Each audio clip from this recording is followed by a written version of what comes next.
भुल गया मकसद अमरदा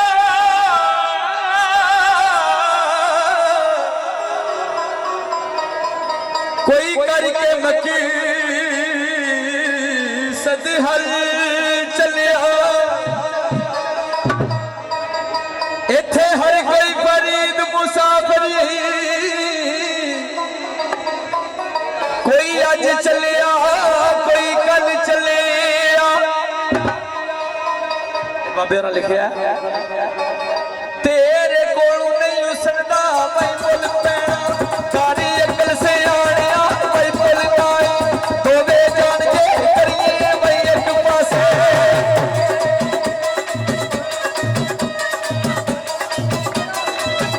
दोवे जान के करिए मैं एक पासे मैंने दिल में यार दे काबुल पाए लोकी आखदे सीधा थी यार दे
अखों अंधा ते कन्नों डोरा ते मुंह बोड़ा अखों अंधा ते कन्नों डोरा ते मुंह बोड़ा पर जवाब दे जिने गोडे ते गिटे तेनू थप पाई आ ताईया खाना ने केड़ा लगने नोट सीटे तेनू ते 18 गल लठा ते लैन दा कट्ठा ते अगले दिन एक भेजना पड़े तो आखे 18 गल लठा ते गुलाम रसूल चिट्ठा मैं कहा पुत्रा इन्हें नहीं 18 गल लठा कफन ते लैन दा कट्ठा किते फपड़े दे कपड़े चिट्टे तेनू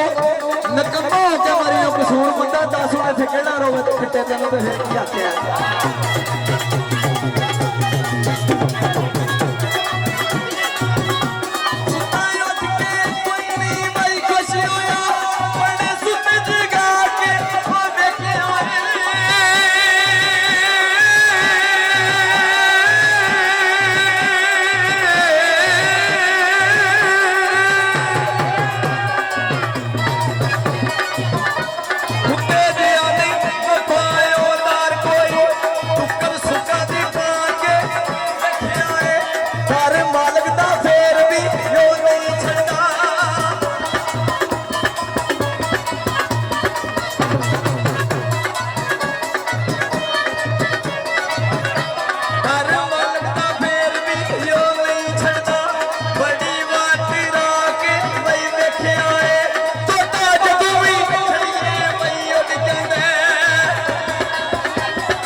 बाबे और आख्या बिना मतलबों कोई नहीं यार बनता क्योंकि मियां साहब लिखे मतलब हवे ते नूर मोहम्मद मतलब हवे ते नूर मोहम्मद ते ना हवे ते नूरा ते उस वेले सब बेली छड़ जाते सन जदों मतलब हो जाते पूरा बिना मतलबों कोई नहीं यार बनता बड़े यार बना के देखिया तू सब मुनकर नस भाजा दे नारा अली दा वो तू सब मुनकर नस भाजा दे नारा अली दा ला के वेखिया ते मस्जिद आखदे भी घर रब दा है मस्जिद आखदे ने घर रब दा है बड़ी वार मैं जाके